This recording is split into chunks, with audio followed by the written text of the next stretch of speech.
Hello, and welcome to the National Archives. I'm Jay Basanko, Deputy Archivist of the United States, and I am pleased to welcome you to this evening's program, Inside the Vault, Secret Messages, Ciphers, Codes, and Cryptology in American History. This program is part of our virtual series, Inside the Vault, where we are sharing stories at the intersection of popular culture and American history. This online program series will bring you stories of the people, events, and ideas found throughout the National Archives' immense holdings and includes a variety of special guests, authors, historians, and eyewitnesses who will share their knowledge and experiences. We are very pleased to be presenting this program in partnership with the National Archives Foundation and the National Cryptologic Museum. I've had the privilege to visit the museum, and I would very much encourage all of you, if you have the opportunity, to do so. Tonight, I'm excited to hear more about the museum's artifacts and records, many of which are found in the National Archives. Our four special guests this evening are Dr. Vincent Houghton, Director of the National Cryptologic Museum, Jen Wilcox, Director of Education at the National Cryptologic Museum, Rob Simpson, Chief Librarian and Archivist at the National Cryptologic Museum, and MacKenzie Fox, Director of Preservation and Conservation at the National Cryptologic Museum. Thank you so very much for joining us. And now, here are our speakers. I really appreciate that. You might see there's three of us. Rob has the sniffles, so I'll be playing the role of Vince and Rob tonight, and talking a little bit about what he would have talked about otherwise. But we're really happy to be here. The relationship between the National Cryptologic Museum and NARA goes back to the founding of NSA. There are hundreds of thousands of NSA documents at the National Archives. We love to show you all of them, but probably 95% of them are still classified. So one day we can come back and do another program like this where we bring you some of the more recent things within American cryptologic history. But what I'm going to do is I'm going to share my screen so you can see the fun, handy dandy PowerPoint we've got going on. All right, it looks like I'm doing that successfully, which is always nice.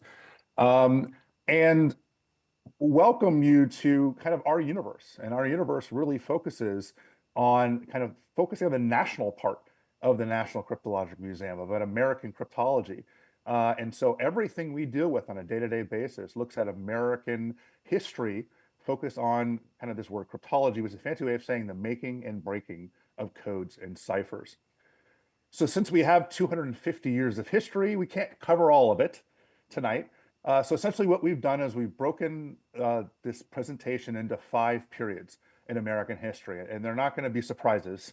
There are 5 major periods in American history where cryptology has played a vital role in shaping the path that American history took. And so we'll start at the place where we should probably be starting here, assuming I can actually move. There we go, with the Revolutionary War. And the Revolutionary War, of course, is the best place to start when you're starting with American history. And many of you actually have probably heard of some of the Revolutionary War espionage that took place, in particular the Culper spy ring. But we'll also be talking about what was known as sympathetic stain, which is a fancy way of saying invisible ink. And then one of our really interesting artifacts, the Jefferson Cipher. And there's a reason we've got quotes around the word Jefferson. And Mac is going to talk a little bit about provenance and how we actually are able to prove things in the secret world of intelligence are actually what we actually think they are. So I'll start us off talking about the Culper spy ring. You may know a little bit about this, whether you've read the books on Washington spies or you've seen the TV show that was on for several years called Turn. But George Washington had a very effective spy ring that was run by his director of intelligence, a man named Benjamin Talmadge. And Talmadge ran an operation with members of the Culper spy ring on Long Island, and that these spies were sending back information to Washington about the comings and goings and the doings of the British Army in New York City. And as it was then, It is today as one of the most important cities in the world. Don't tell anyone from New York I said that. But they are, and they certainly were an important port city, and it was important to know what was going on. And so Washington had spies that were passing information along from Long Island and New York City, and they were codenamed Samuel Coper Sr. and Samuel Coper Jr. And what Talmadge did was disguise things even farther. He didn't just take the names out of the individuals who were doing this, but whenever correspondence was written back from the spies to Washington or from Talmadge to Washington about the spies, he had a code book that he used to effectuate this conversation so that if it got into the hands of the British, they would not be able to, well, they might be able to, but it would take a lot of effort to be able to break this code and find out who the spies were. And so, because most of us can't read cursive anymore, and certainly not cursive from 1779, I've transcribed what is a letter that is inside the National Archives from Benjamin Talmadge to George Washington. You can see the date here, July 25th, 1779, in which essentially Talmadge is explaining this scheme to Washington, where he talks about, we're going to call them the Copers, and I have several different ways that we're going to encipher and encode words within these messages that were going to be sent back and forth. And he includes several pages of the dictionary. And actually, these are also holdings within the National Archives. And so you can see here that there are common words that have been given numbers so that if you need to actually write the word credit or county or defense or other things, instead of writing that in the text, what Talmadge was saying to Washington was we would just write a 3-digit number that would indicate that word. And unless the British actually had this code system, it'd be very difficult for them to break. And you can actually see going all the way to the back where you've got each state has its own, or a colony in this case, has its own coded system. There are names as well that actually go through and allow the conversation to take place between the spies themselves and the decision makers, in this case, Washington, about information about the British. And so this is a great thing that is not only actually in the National Archives, which has this letter plus these sheets, but the Library of Congress, which is one of our sister agencies, has the physical code book that Benjamin Talmadge used in order to do this, where these pages that I'm showing you right now are part of the National Archive holdings. The code book itself is part of the Library of Congress. So let's shift a little bit to another effective way of sending secret messages from our spies back to Washington. And that's a concept known as sympathetic stain. So Jen, why don't you take over from here? Okay, thanks, Vince. So sympathetic stain, as Vince said, is a way of referring to invisible ink. And Dr. James Jay knew that the colonists, the patriots, would need to send messages and keep them secret. And so he devised a special recipe that would hide the message through this use of invisible ink. Now, a very common way to write with invisible ink during this time period was to use organics like milk. So white milk on a white piece of paper is invisible, and then you would heat it over a candle flame or maybe with an iron, and that would make it reappear because the milk written letters would magically toast and turn brown. But that was such a common way to reactivate invisible ink that Dr. James Jay wanted to come up with a different method that could not reactivate with heat. And so he came up with this recipe. It's kind of been lost to time. There are some folks who think that it used galactonic acid and things like that. But you would need one chemical compound to use as your ink, and then a different chemical mixture to make that ink reactivate so that you could read it. And the Culpers used this quite a bit.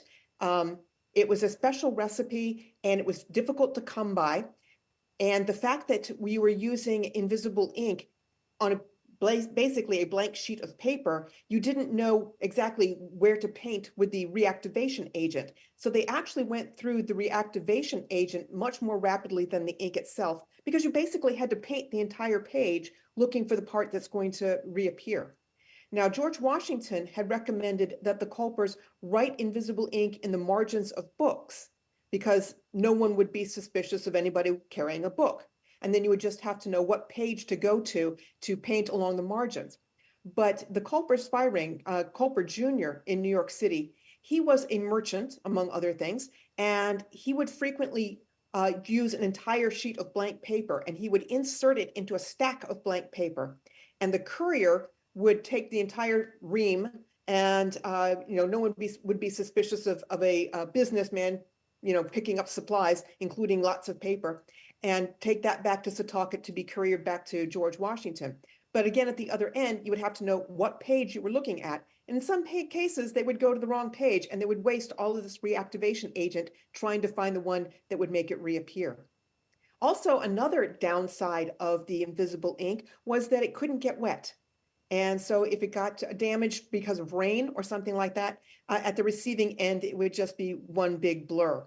So it was a very good way to hide secret messages. Again, no one is suspicious of you carrying around books or blank pages, but it is not always the most efficient way to send a secret message. Thanks, Jen. And what we have actually is part of the Library of Congress holdings. If I can advance my slide, I don't know, it's not letting me. Of course, it's not letting me. There it goes. Okay. So there's another letter from George Washington to James J., where he's specifically talking about a box of medicine. So even when they're having conversations, they're using code words. A box of medicine is not medicine, even though James J. was a physician, a chemist. That medicine is the sympathetic stain that Jen was talking about. It was their code word for using it. So you can see actually in this case that they're sending stuff from point A to point B, making sure that he has the capabilities of making more of this. You can actually see the second paragraph, I have directed Colonel Hay to assist you in erecting a small laboratory where you can actually derive improvement and amusement. The public advantage, of course, is to build more of this sympathetic stain so that secret writing can be used effectively. And last thing, notice the date. Here we're talking about May 1780, so really about a year before the end of the hostilities in the Revolutionary War. So this was something that was used consistently throughout the war and something that was very effective to hide the secret meeting messages that the Continental Army was trying to pass. So let me shift now to Mac, and Mac's going to talk about one of our very most important artifacts that we have in the National Cryptologic Museum, and that's the Jefferson Cipher. And we put quotes around Jefferson Cipher, and this really is something that we try to be very honest with our visitors. We have a problem in this case with provenance. So Mac, can you talk a little bit about this? Absolutely. So the NCM has the honor of having almost 40,000 artifacts, and we like for them to obtain to what we call the big three. So we would love for the artifacts to be the first of a kind, one and only of a kind, or confirmed to be used by a very prominent historical figure. And so we've placed quotes around Jefferson in this case for this beautiful cylinder cipher for a number of reasons. So we do know that it is the oldest known cipher wheel kind of this type in existence. And it absolutely dates from the time of Jefferson's life. It was also discovered very near Jefferson's home in Monticello. And it's a design that's been very prominently shown in most of his drawings. So we know that, and that's lovely. But what we don't know is actually who made it. We don't know who used it. We don't know if or how it was used. And we don't even know who owned it. So we've given this label to you in terms of quotations of Jefferson because we believe, and we hope perhaps, that this particular cipher actually was used or belonged to Jefferson. But we can't quite get there. So part of our provenance research is to make sure that you as the audience and the public know exactly where the artifacts come from. So this is real and we know it is, but we're not quite sure who owned it.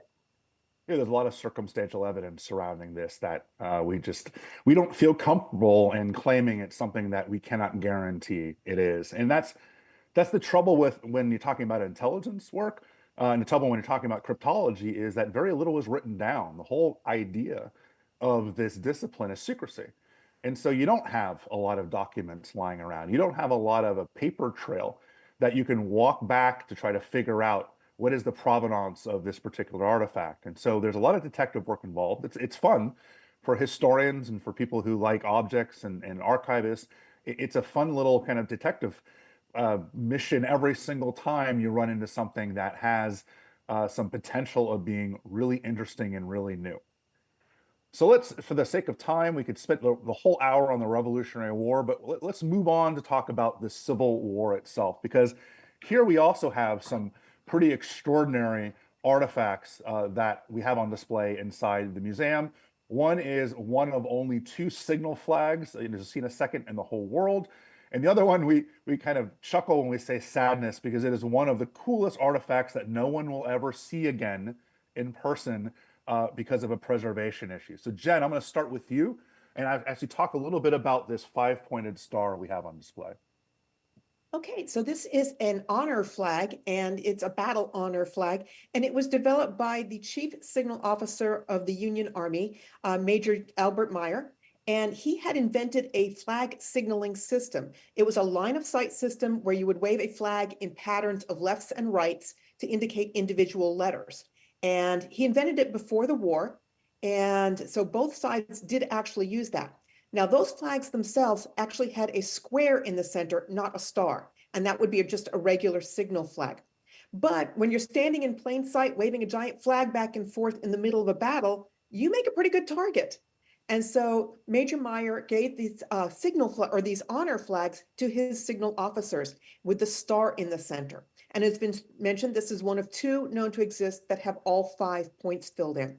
So if you are really brave and you keep sending your message, even though people are shooting at you, you get to put the name of that particular battle into one of the points of the star. Honestly, most people didn't live long enough to get all 5 points filled in. So that's one of the reasons why this flag is extremely rare. You can't really tell from here, but that flag is 4 feet in a square, and that was considered to be a medium-sized flag. The signal flags came in 3 sizes, 2 foot, 4 foot, and 6 foot, and they would be on 10 to 15-foot poles, and you could wave them back and forth. You could use this flag as your signal flag if you wanted to. It doesn't have to be a square. They wanted the contrasting colors so that it would show up. So they had red on the white background, they had white on a red background, and they had white on a black background. And you would just choose whichever color showed up best. We believe, again, I can't really 100% prove, but we believe that this may have been used by Lieutenant Frederick Wooster Owen out of New York. And he was the signal officer at those 5 battles. So we believe it may be his. You can see that it's got some wear and tear to it, but it is a very rare artifact, and we are very pleased to have it and share the story of signaling during the Civil War. And Jen, can you talk very briefly about why don't just give the signal officers medals? What's this flag thing all about? The medals didn't come out until later in the war. The Medal of Honors didn't come out until later, and so this was just that something Meyer was giving to his signal officers. They were unique to them, and it was something that they could cherish. And later they carried it in parades and things like that as well. Yeah, and that's one of the things, where the Signal Corps people don't necessarily get the credit that they deserve for being as brave as they were. As you mentioned, the best way to slow down an enemy advance or to weaken an enemy's defenses is to disrupt their communication. And sometimes it's hard to do, but sometimes it's really easy because there's a guy standing on top of a tower of flags. And if you kill that dude, you have a huge advantage over your enemy. And so like you said, people who survive all these different battles were very, very rare. So Mac, let's talk about this sad, sad story. The preservation problems with this. Can you give us a little bit of insight? Now, if anyone's been to our museum, they won't have seen this on display, and there's a reason for it. And it's a sad reason. Go ahead, Mac. It is a sad reason. So we've just named the section, of course, Sadness, but this is a beautiful leather-bound book. It's a cipher for telegraphic correspondence, arranged specifically for military operations, for important government dispatches. One big title, but it was written by Anson Stagger, who's the creator of the first telegraph cipher. And within these pages, this is actually the cipher of General Joseph Hooker that was being used in the command of the Union Army. So within these pages, you're going to see both print. The outside's going to be leather, of course, but internally, you're going to see print as well as iron gall ink. And if you're familiar with that type of ink, you'll notice that you get what we call burns, where the ink actually starts to eat through the pages of the book. And there's a number of availabilities to kind of stabilize the ink as well as the book. And for this, unfortunately, it will never come out for display again. So what we have done is now stored inside of our rare book space in the dark at a very consistent relative humidity level, as well as a very consistent temperature level. So we do keep a very close eye on this due to the leather, the ink, as well as the pages. You can see it's heavily worn and it's been exposed to all sorts of things, not only the ink, but weather and weather as well. So you're going to have instances of potential rot, mold, and all sorts of preservation challenges. So this is one of our most delicate pieces that unfortunately will not see the light of day, but we have digitized it, so we can certainly help you see what's on the internal pages. But here is just a great title page and an example of some of the challenges that we face in the museum. Yeah, I think a lot of museums that do things with military history or other things are dealing with a problem that they don't get pristine artifacts when they actually arrive in the collection because they've been, like in this case, carried around a battlefield, and all the elements involved with that. Whether it's raining on General Hooker, or he's carrying it in a pocket or in a trunk and moving from the north to the south or through different places. The weather's changing. Relative humidity is you don't have a consistent relative humidity on the outside. And that is a huge danger for anything written. And then the ink, as you talked about. I mean, when Mac talks about it burning through the paper, it's not an exaggeration. It's not a heat burn, it's a chemical burn. And so you're having the book being destroyed by itself. And we don't want this to happen. And we want to be able to preserve this and protect it for the rest of time.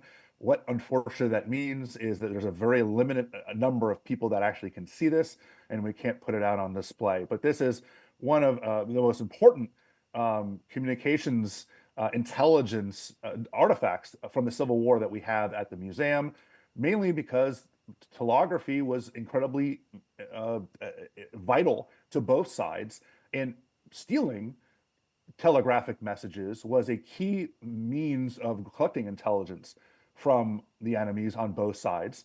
And this was the kind of cipher to protect that communications intelligence. All right, so let's shift a little bit forward to, we're calling it the World War I era, but that's a little bit of a misnomer. Really, the inflection point here is when you go from essentially mechanical cipher machines to electromechanical cipher machines. When you're bringing electricity into the factor of how these machines that are created to create ciphers are utilized. The most famous, of course, that you might know is Enigma, which we'll talk about in a couple minutes. But the era of wired rotors, the era of electromechanical machines begins around the World War I period. And one of the true innovators of not only creating cryptologic machines like we have on display in the museum, but also breaking some of these ciphers of our adversarial nations is a woman by the name of Agnes Meyer Driscoll. And so, Jen, can you talk a little bit about her? Miss Aggie, as she is sometimes called, one of my favorite characters in cryptologic history. She has a degree from Ohio State in both math and physics, and she spoke multiple languages. And so after she graduated from college, before World War I, she had a teaching job in Texas in the mathematics and music departments. And then World War I broke out, and the Navy needed to have people fill in the positions here at home when they were sending their sailors overseas to fight. And they realized there was a loophole in the law that did not require yeomen to be male. And so they began recruiting women. And Miss Aggie went into the US Navy, and with her mathematics background, she was assigned to the research desk, which was the fledgling cryptologic service for the Navy at the time. And she found her life's calling, and she was very, very good at it. She was able to break into Japanese ciphers in the interwar period, mostly by figuring out the transposition cipher that was in play, and then being able to bring that back to the code and decoding it from there. And some very valuable information was learned in that interwar period about the Japanese capabilities And that allowed the United States to make adjustments before they were entered World War II. And as far as the machines that she was involved in, she designed a cipher device. It was not electromechanical. It was a purely mechanical device, which we do have on exhibit at the museum.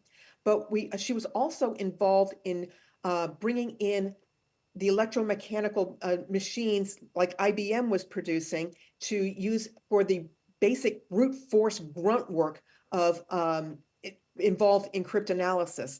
And I can't get into all the details of cryptanalysis, but it involves looking for repetition and things like that. And these new machines were able to do that kind of sorting much more rapidly than a person could. So she stayed in cryptology her entire career, retired from NSA at the age of 70, but was extremely important and instrumental in the earliest parts of the America's cryptologic history in the 20th century, going from the devices to the mechanical, electromechanical machines.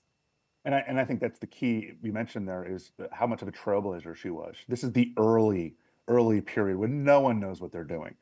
And she was able to hit the ground running and establish some precedent, establish some techniques that were used for the next 50 years. That's where she really stands out above many of her peers at the time, both male and female. I mean, she lapped everyone around her until you start getting people like the Friedmans, who are absolutely kind of the godparents of the NSA. So she's up there in that. If you've heard of William and Elizabeth Friedman and haven't heard of Agnes Meyer Driscoll, you're missing a major part of the American cryptologic story. So on this slide in front of you, you've got on the left, you've got Driscoll. On the right is something entirely different. This is one of the shiniest objects that we have inside the National Cryptologic Museum, but it's from around the same time period. And Matt, can you talk a little bit about this and the inventor of this machine, Edward Hebron? Absolutely. So I actually think our label says, "Ooh, it's shiny," because it very much is. So this particular machine was developed in 1918, and it's by Edward Hebron. And it's kind of the first example of a wired rotor, which is right there in the middle, in conjunction with an electric typewriter. So the wired rotor would act as kind of a scrambling device. So when it got a signal from the typewriter, it would scramble that message and it would create an enciphered message. So unfortunately, what a lot of people remember about Hebron is that he went to jail for horse thievery. But while he was in jail, he created a number of patents, anywhere from this one rotor all the way up to a 5-rotor machine. And so while he was incarcerated, he was doing a lot of inventing. So this is just a wonderful example of the first time we put electrical components into a cipher device. And we have 9 of his machines at the museum. This is the first, and we have the very last one that he developed with the US Navy as well. So we can see the full span of his developmental scope. And just to give you a context about the timing of this, is there is a debate among historians about, was Hebron first to create wired rotors, or was it Arthur Sherburus, who's the inventor of Enigma? And so that, you have a machine that becomes incredibly famous or infamous, mainly because of its usage during the Second World War. But the man we're talking about here actually may have been first to invent this concept of the wired rotor. And the reason his stuff is not as famous is because it's not used necessarily by the Germans in a war of conquest. And a lot of reasons for that is our process was slightly different than what the Nazis were doing during that time period. So let's delve back into what is now at part of the holdings of the National Archives. And you might perhaps recognize this as a telegram, or recognize this from the writing on it saying the German legation in Mexico City, if you're thinking back to middle school or high school when you read about the Zimmerman telegram. And that is what you're looking at here. The Zimmerman telegram is something we actually don't cover right now in the National Cryptologic Museum because it's not necessarily an American cryptologic story. The British are the ones who break the Zimmerman telegram. They are listening in to all the communications going through Mexico City, going through Western Union. You can see the date here, 1917. The British have been at war at this point for almost 3 years. against the Germans. They're collecting signals intelligence from all over the world. And in this case, they collect this particular telegram. They're able to decode it and realize what it says is an invitation, essentially, to the Mexican government to enter the war against the United States once the U.S. declares war on Germany, because Germany's plan is to reinstate unrestricted submarine warfare. The promise, of course, is that Mexico could get back many of the territories that were taken away from them by the United States in the 19th century. Mexico, being very smart, eventually tells the Germans to go take a long walk on a short bridge. But it doesn't matter. The damage is done. The British hand this over to the United States. It gets in every newspaper in the country, and it drives us into the First World War. So while this is not an important American cryptologic success story, it's certainly an important cryptologic story that has huge impacts on American history. I think that, you look at what are the reasons that brought us to World War I, and does it start back in 1915? Yes, of course, Lusitania and the Sussex and all these other things lead to this point. But the straw that ultimately breaks the camel's back is the Zimmerman telegram that brings us into the First World War. And if you want to see it, one day perhaps the National Archives will put it on close-up display, but it is part of their holdings, and it's a key part of American cryptologic history. So for sake of time, let's move on to the Second World War. Now we're going to start with Mac and one of our really interesting artifacts that we actually 3 or 4 years ago didn't think was all that interesting, but today we know better. We do. So this is an Underwood typewriter. It's a RIP5 machine. And originally we just thought it was a beautiful example of what the typewriter was and could do encrypting messages. But it turns out this particular machine was actually at Station HYPO at Pearl Harbor. And its job was to convert Japanese writing into the Latin-based writing Romanji. And this step actually allowed us to eventually break the Japanese code, the JN25. So, of course, with provenance and doing research, we want to present you with something that's very prominent within history. And it was donated by a family of a military personnel who's actually stationed in Hawaii. And he owned a typewriter repair shop. This typewriter came in. He recognized it from what it was from being stationed at Station HYPO. He recognized the settings, the encipherment, the content, and we're actually able to prove that this, in fact, was the machine there at Pearl Harbor, which is just an amazing achievement for history, that it not only survived, but we're now able to have it on display with its true story. Yeah, it's one of the fun things about working in this museum is that there are things that we think are average, everyday objects that we're like, you know what, let's put this to the side. Let's do a little bit more information, a little bit more research on it. And then we discover that it is a one-of-a-kind artifact. A one-of-a-kind artifact that, as Mac mentioned, help us break a code known as JN25, which leads to the victory of the Battle of Midway, which is arguably, and maybe even not arguably, the turning point of the Pacific War. And it was a typewriter like the one you're seeing, like the one in front of you, that we thought we had an example of back several years ago. And as Mac mentioned, it turned out it wasn't just an example, it was the one that was used to help break this code. So those are always fun little happy accidents when you discover that you've got something much, much cooler than you thought you had before. So let's talk also, Mac, about this machine, because this is diametrically opposed in many ways to what we looked at was the Hebron machine before, and also something that stands out from Enigma. Can you talk a little bit about the Sigaba? Sure. So the Sigaba also has a couple of other names like the ECM Mark II. You might see a CSP 888 or 889. But basically, it is a very heavy, from experience, rotor machine, where the rotors, unlike Enigma, instead of them stepping in one direction, these rotors might step forward, they might step backward, or they might not step anywhere, giving the code that this machine would encipher even more complicated choice of attempting to decode it. So basically, we know a guy, if you will. It's an electrical engineer and some friends, but we know that this machine in all of its versions has not worked since the 50s. And we would absolutely love to add one to what we call our functional collection. If you get to come to the museum, we do have enigmas that are real, of course, and they work. And we encourage you to experience typing on Enigma. We would like to have the opportunity to send a message once again using the Sigaba machine.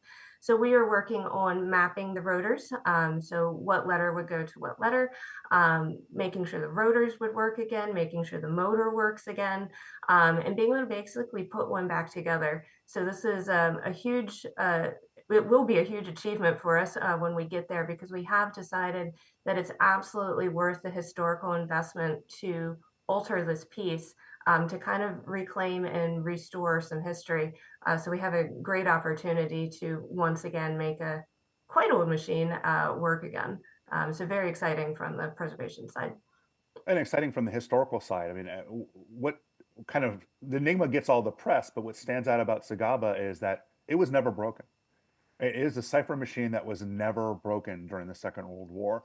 And so you have this pristine machine that doesn't necessarily get all the, the movie. They're not making movies about Sigaba, right? And probably they should, but we're going to try to do everything we can to bring this back to have a living piece of history that we can understand how it operates. And the cool part about it is the British had a version called the Type X, and they have one that works. And so if we can get a Sigaba that works, we can potentially have the same kinds of conversations that Winston Churchill and Franklin Roosevelt had during the Second World War using our cipher machines that they would have used at that same time as well. So I've poo-pooed on Enigma enough, but let's actually talk about that a little bit. But the American part of the battle against Enigma, and Jen's going to take over to tell you about this monstrosity of a machine that we have on display in the museum, and who actually operated it during the Second World War. So this is known as the U.S. Navy's Cryptanalytic Bombe, B-O-M-B-E, and it is huge. It weighs 2 tons, and the U.S. Navy had 121 of them at one time, working out of Nebraska Avenue down in Washington, D.C.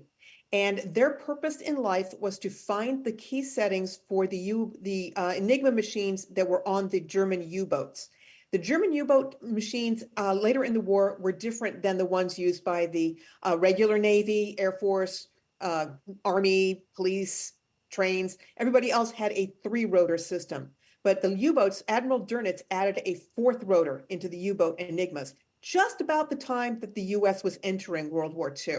And so we needed to have a machine that could go through and find those settings. Now, if you've seen the movie Imitation Game, you get a good idea of how Britain devised the bombs that were used in England on the 3-rotor machine.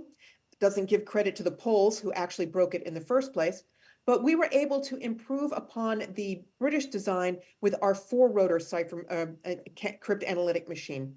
And these were built out in Dayton, Ohio. The engineer was a man named Joe Desch, but the people who actually did the building were U.S. Navy WAVES. Those were the women in the service. WAVES stands for Women Accepted for Volunteer Emergency Service. And there were 600 WAVES out in Dayton soldering wires for their 8-hour shift. And they had 3 shifts, so they were doing this 24 hours a day, soldering wires to match the wiring of the Enigma machine.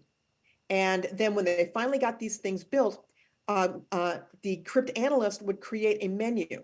They would try to figure out some of the letters and what they thought they decrypted to, and they would send the menu down to the bomb deck, where they had as many as 80 on a bomb deck running simultaneously. And the Navy wave would set the bomb according to the menu and push a button, and the bomb would just go through every single possible connection on these particular 4 rotors. Now, the rotors, they have 8 to choose from. So you don't know what order those rotors are on the machine, or if that rotor is even in the machine. And so you would have to test many different rotor combinations. But eventually, they would get the right key for that network for that day. And then they would be able to read that network's messages for the rest of the day. Now, the movie implies that once you got it, you've got it good, but there are lots of networks out there. So these machines ran 24 hours a day, 7 days a week, all operated exclusively by the Navy WAVES. And they played a huge role when it came to reading the U-boat messages in the Atlantic and helped to win some of those battles in the Atlantic. And when the war was over, They said, well, they're big, they're taking up space, they're highly classified, and we don't need them anymore. So they started to destroy them. And we are fortunate that this is the last remaining US Navy bomb. Yeah, the last one on Earth. It's not going anywhere because it is heavy as hell. Sorry, excuse my French. We've now moved it a couple times. We don't want to ever do it again. So it's not moving. It's right in the center of our World War II gallery inside the museum. For those of you that are worrying, those blue circles with text on there, those are on with magnets. We didn't stick stuff on with tape or nail them down. This is about as important as an artifact as it gets. And we're very proud to have it because of what it represents. It represents many things. It represents technology's triumph over encryption. It represents American ingenuity. It represents the partnership that developed during the Second World War between the United States and Great Britain. And it certainly represents kind of the coming out party in many respects for women and their abilities to join the ranks of the cryptologic service and kind of all encompassed in one particular machine that is as rare as it gets, right? Out of the 100 and something that were made, this is the only one left on Earth. Okay, let's shift to our final section, which is a large one, right? So basically 1945 till today. But we're going to cover three major issues within this and three things that are inside the museum, but also encapsulated within the National Archives as well, is a lot of the Cold War history that has been created by the National Security Agency and cryptology is at the National Archives. But like I said in the beginning, because the Cold War is recent enough that we're worried about things like sources and methods and some declassification, there's not a lot of it that has been completely classified. We love to show you some of it. Maybe one day we'll be able to, but not necessarily today. But instead, we want to kind of talk a little about some of the big ways, the major ways that cryptology has been used in the last 40, 50 years to really be foundational to American national security. Now, I'll kick us off by talking about an interesting little acronym, NC2, Nuclear Command and Control. These are two objects. This is basically a far wall of the back of the National Cryptologic Museum. The picture on the left is a server system known as the DEC Alpha. The picture on the right is a more kind of engineering mechanical machine called the MP37. The system on the left was responsible for every nuclear code created for the President of the United States from the 1980s all the way through a couple years ago, is what we feel comfortable saying. So about 40 years, 30 some odd years of actually creating the nuclear codes for the United States that went to the president from the Ronald Reagan administration all the way through relatively recently. And the one on the right, the MP37, is that kind of the second part of the nuclear command and control system. This made what was known as the the sealed authentication system, more commonly known as the biscuit. These are small cards that were sealed almost like in a plastic seal, like you would get almost a fortune cookie of plastic seal. You've seen this in the movies probably, where the submarine commander or the missile silo commander goes into a safe and pulls out a card about the size of a credit card and snaps it, and then opens it up, and inside of it is a smaller card with a special code on it.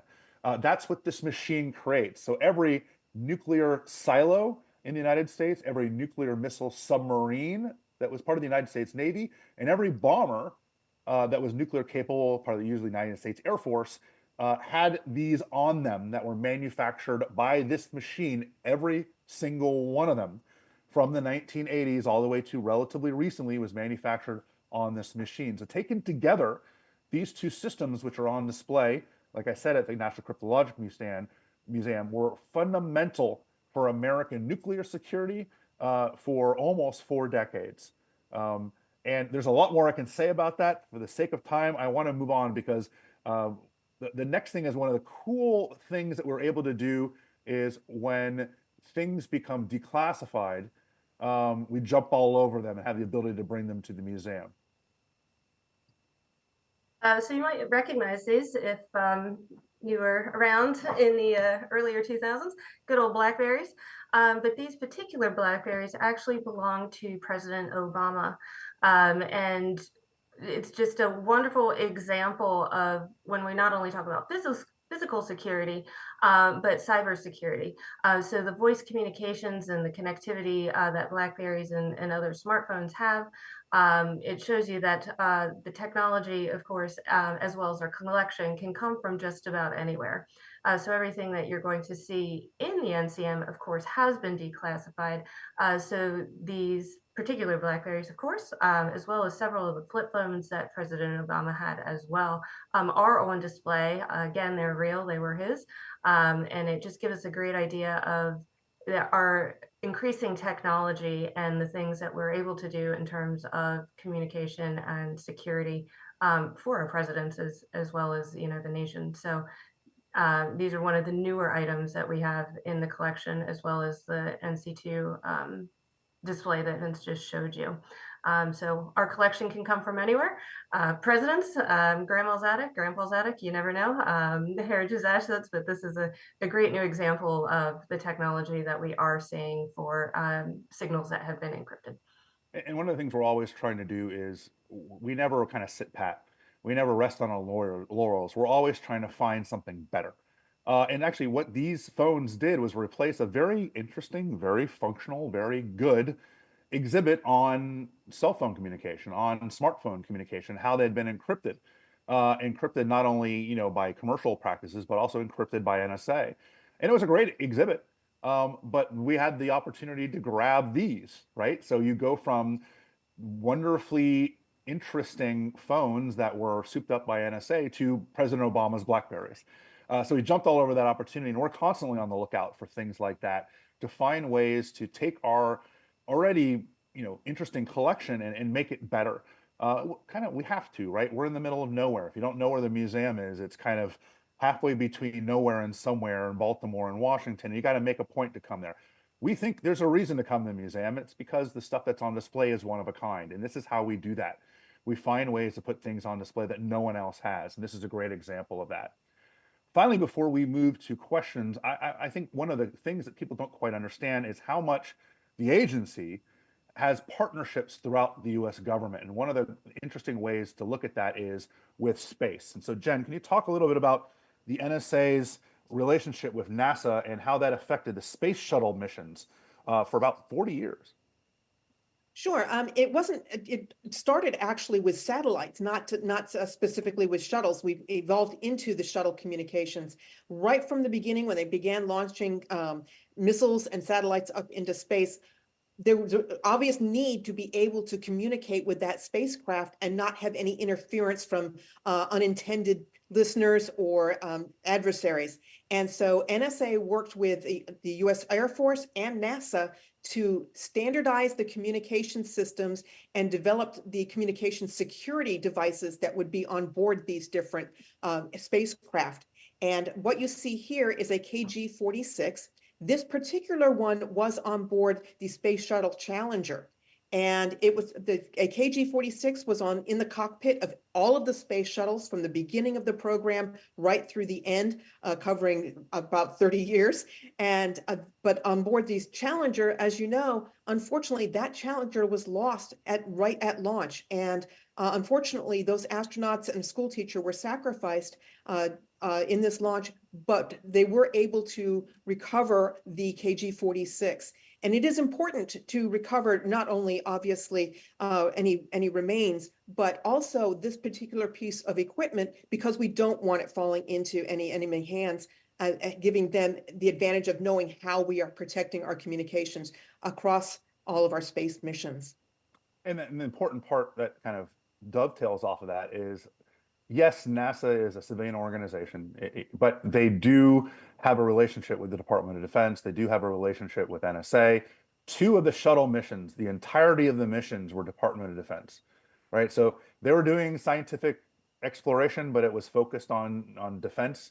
They were putting satellites into space, but it wasn't for your direct TV. It was something for a Defense Department or an intelligence agency. And you have to have secure communications in that case. You have to be in a position where you can talk to those astronauts without our adversaries listening in. And even in a situation like the International Space Station, which is a multinational kind of, boldly go, where no one's gone before and do it all in a very international lovey-dovey way, there's still the need to have secure communication, not only to make sure if there are any kind of tensions rise up between some of the different countries and people on there, but also secure communications against average civilians or hackers or, people sitting in their mom's basement covered in Cheeto dust trying to hack into the International Space Station. You don't want that to happen. And so coming up with effective encryption systems is important for communication security from a kind of a national security perspective, but also because nowadays everything being so computerized and everything being so open means that things are more vulnerable. And so space communication is something that we continue to work on, both at the NSA, but also working with NASA. NASA has been a wonderful partner for the National Cryptologic Museum. There's a really cool, massive film that we could never have done on our own. That's actually at the museum about kind of really the future of space communication and how NASA is doing things in things like quantum communication and lasers and all sorts of stuff that I can't explain, and I couldn't if I wanted to because it would be classified if I talked about it. But NASA has the opportunity to do that because it's just cool, open science from a really academic perspective that we just don't get otherwise. We actually had a question pop in that Jen, I think you and I can piggyback on, is talk a little about the Native American code talkers. One of the last final code talkers sadly just passed away a couple weeks ago. He was in his hundreds, right? So we have the opportunity here to look at a long, wonderful life and some of the history from it that we just wouldn't have had otherwise. But the code talkers, I think, are misunderstood to be just a World War II phenomena. Jen, can you talk a little about how the code talkers began actually a war before that in the First World War?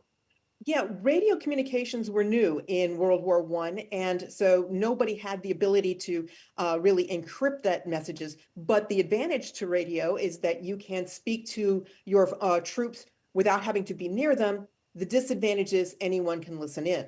And the Germans they were listening into US communications and getting advanced warning and things like that. But the Americans had something that the other countries didn't have. We had Native Americans in our infantry. And so a brilliant idea, let's have them speak on the radio in their native language, have someone at the other end who understands it, translate it back into English. And it worked beautifully in World War I, which is why the Army did it again in World War II. And they recruited some 30 different tribes to speak in their tribal languages. Everybody or many people have heard about the Navajo code talkers. They were not the only ones. They were just the largest of the groups of Native Americans. And Marine Corps chose to use them exclusively, whereas the Army was using many different tribes. It was a great way to protect communications because it was fast, since they were speaking their own native language. It was secure because nobody else spoke it, and it was authenticated. If you're speaking in Navajo and being answered in Navajo, you're speaking to an American. No one can pretend to speak that language. Only the tribal members know the language. So it was a great form of communication that did not require huge, heavy, unreliable encryption equipment that was difficult to develop back in the 1940s. And really hard to use in battle. And I think that one thing that was really wonderful about, especially if you talk about the island hopping campaign, so talk about the Marine Corps and the Navajo, was that they could encipher and decipher and send a message in 1/30th the time it would take a person to use a code machine, right? So the most advanced encipherment and decipherment technology was dramatically slower than the communication capabilities of the Navajo code talkers. And so when you have something like the island hopping campaign, where the operational tempo is kind of a fancy way of saying things happen really fast, right? There's battles happening quickly. You have to send orders quickly. It's take that hill right now. And if you don't get that order out very quickly, the situation could change to the point where you lose that advantage. You can't take 45 minutes to encipher a message using a kind of chunky cipher machine and then send it, and the guy on the other end's got to do another 40 minutes of deciphering that.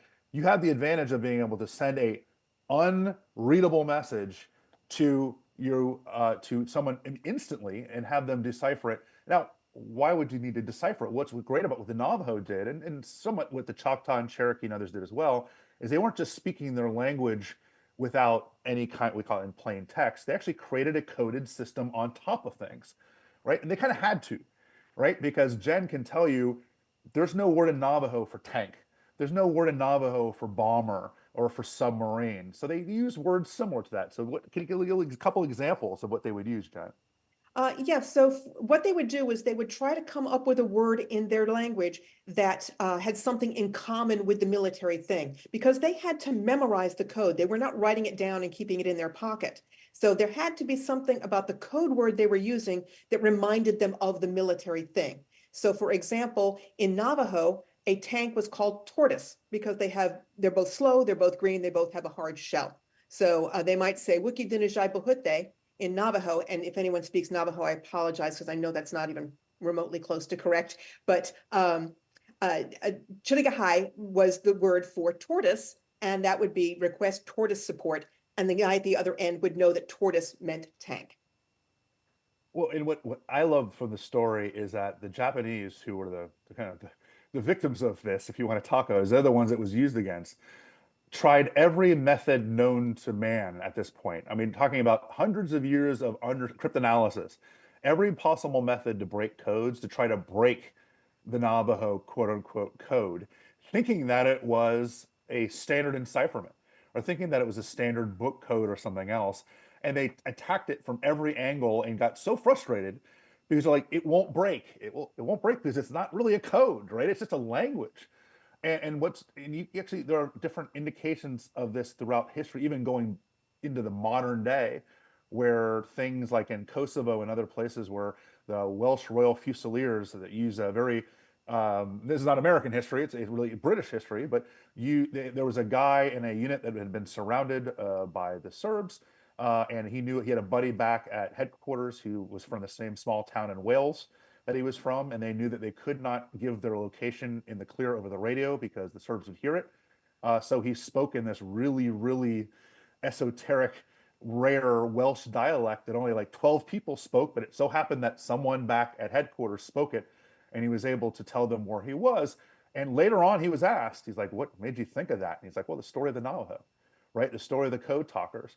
And there's one final thing, and we have to end in a minute or two, is the sad part is there have been movies made about this. They haven't been particularly great, but there's a misconception, I think, and this is reinforced by some of the movies, that there were American soldiers sent along with them to shoot them if they were going to come into contact with the Japanese or had the chance of being captured and then give away the code.